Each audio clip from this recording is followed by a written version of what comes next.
Hello, wonderful people. Thank you for watching. It has been months, I believe since August, that I've created a video for YouTube. So way behind, hoping to catch up over the winter. Thank you for tuning in. Back in December, on say December 10th, I hit my 11th anniversary of being on a 100% plant-based diet.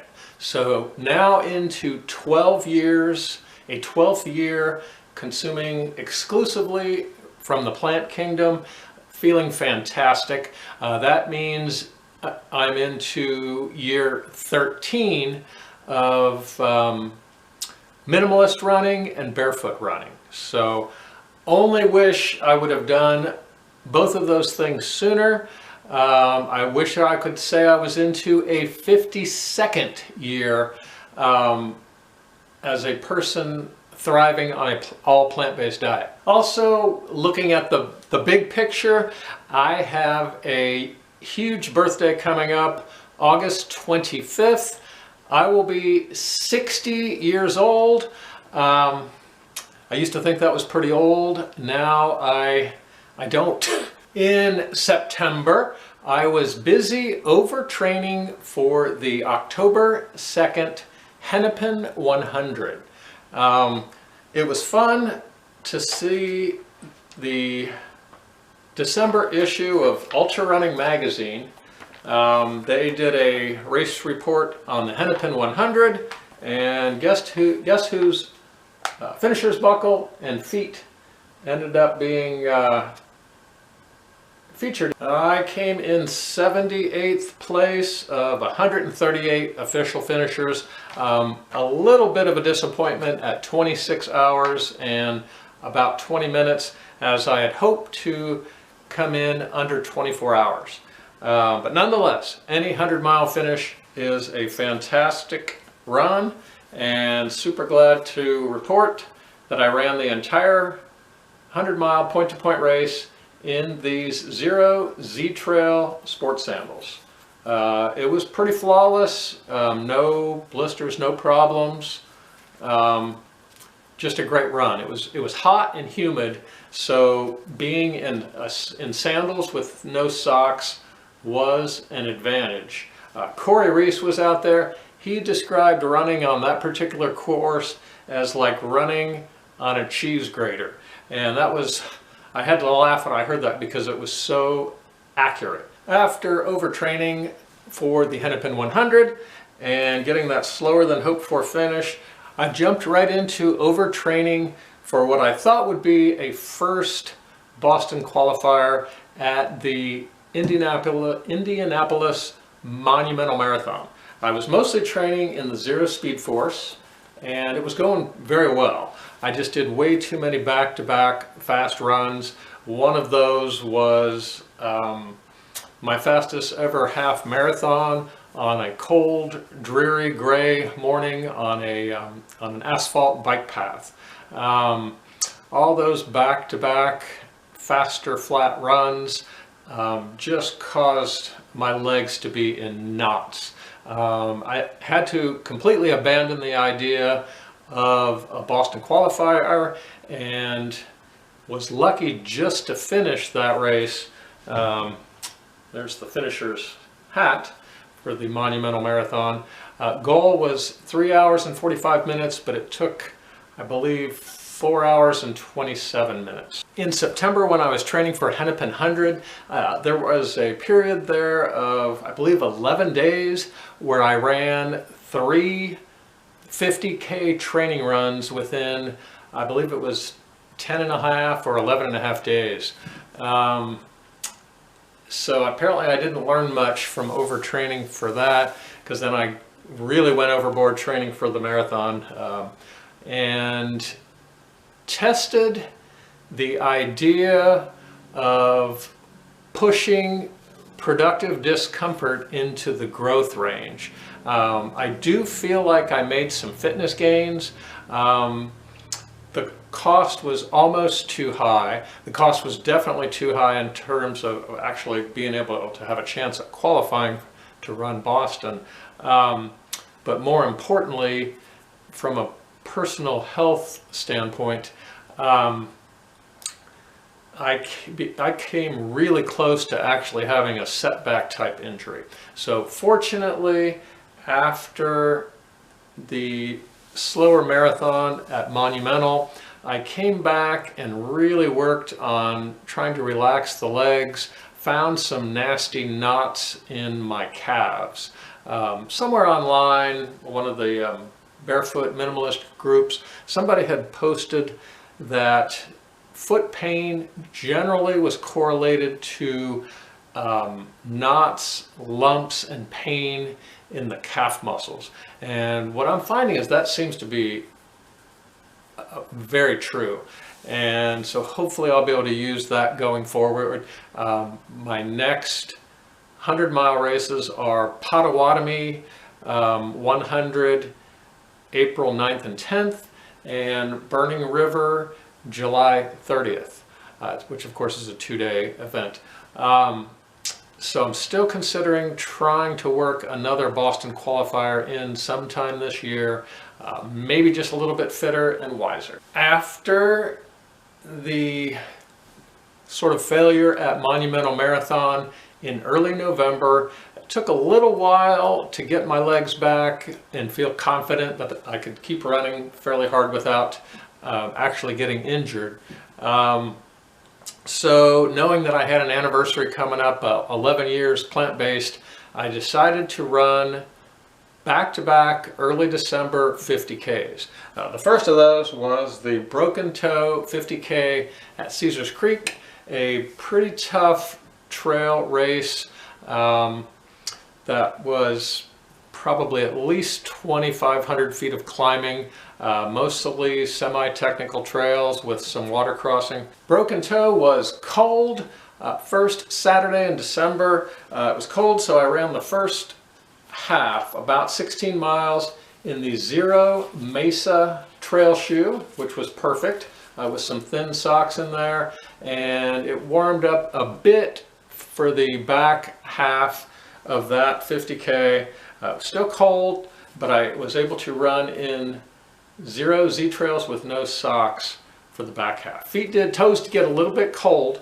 I had to pick up my pace a little bit to keep those feet warm. I was thrilled to finish with no apparent excessive discomfort, no injury, and came back the very next Saturday and ran probably a harder race down in Tennessee called the Bell Ringer 50K.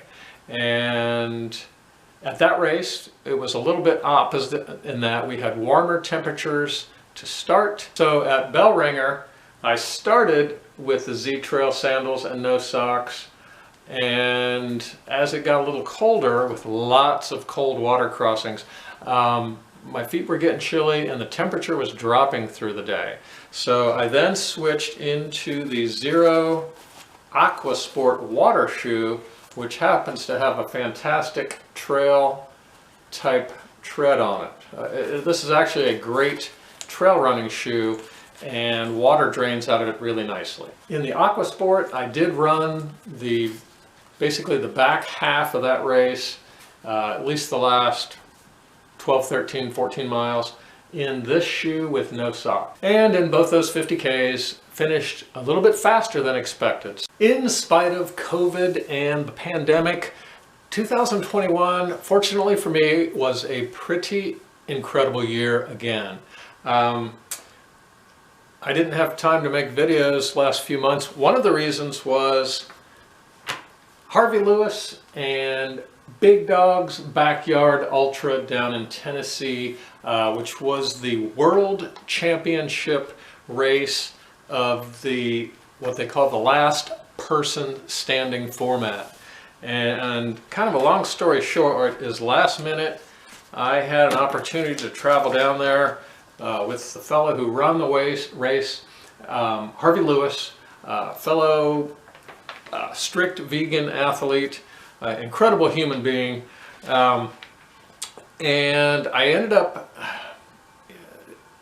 being part of an event where I think there were 34 runners they all had to earn their way to the race. So it was the top runners in this format, and I ended up being a crew person for Gavin Woody, who ended up running 36 hours and I believe 150 miles before he kind of tapped out. He'd had some injuries. That's a long ways to go at that pace. Each runner at Biggs is allowed to have one crew person as support. Some people did it without any support. That makes it, it's a handicap based on how the race is formatted. Don't want to dive into too many details there, but if your runner times out of the race or drops out, you are allowed to go and assist with another runner's crew person. So after a little break and a little nap after the 36 hours of crewing duties for Gavin, I then went to help Harvey Lewis's crew person, Judd.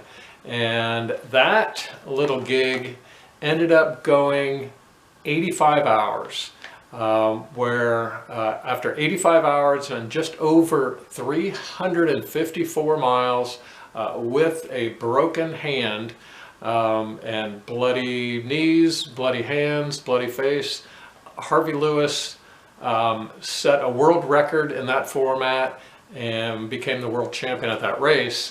And 85 hours with generally a short nap most hours of helping out a race. It was something I'd never done. Definitely out of my comfort zone, but I slept in a small tent when I could, or took a rest in the sun or by the fire when we weren't doing our hourly crew duty to help our runner. The final two runners were, of course, Harvey Lewis and Chris Roberts. Harvey in the white tank top, and so that means Chris made it 350 miles for effectively a DNF. And while Harvey is a strict, hardcore, 100% plant-based runner, turns out Chris is mostly a plant-based runner as well. So of course I was happy to see that. And while my feet made this issue of Ultra Running Magazine, in this picture with my arms up and the blue Zero shirt, I was cheering Harvey at one of the 85 hourly starts, and I kind of got the rest of my body into the magazine that way. Looking at the demographics on YouTube for my channel, it looks like I do pretty well with a younger audience. I believe it was 20 to 45-year-olds tended to be the age range of people who are watching my channel. Again, I greatly appreciate you taking your valuable time to listen and watch. Please share anything that I put out that might be of value to somebody you care about. It seems to me that people closer to my age range or older tend to be so set in their ways. What I seem to hear a lot is effectively that, you know, they're going to keep cooking their food the way the generation before they did, and therefore pretty likely die from the same arguably preventable chronic diseases that they died from. Of course, we're all going to die. All we can try to do is slant the odds somewhat in our favor.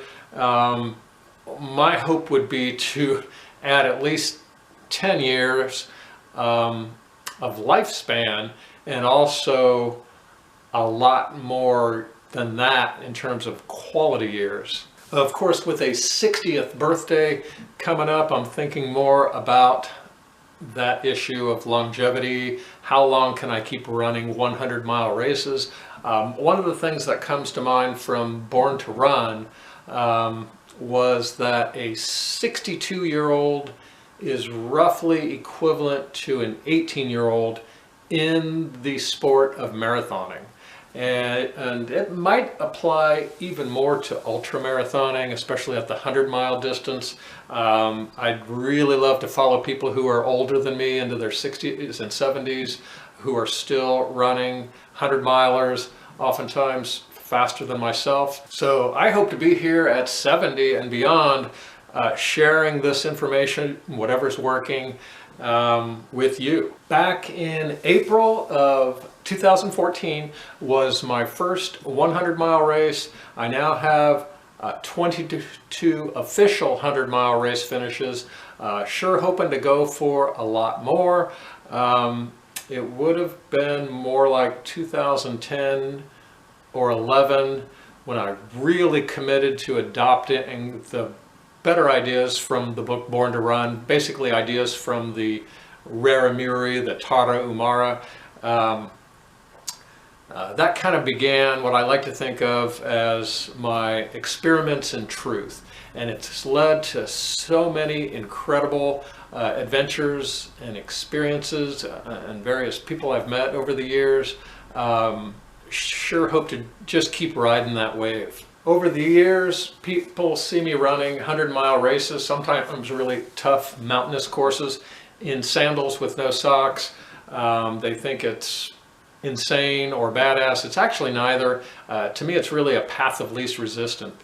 People tend to think, oh gosh, you must have some sort of special genetics, or something happened, or you were born with something that makes you different. It's really not the case. Back in my late 40s, I had flat feet, used to roll my ankles routinely on flat surfaces. Didn't really do any sports in high school.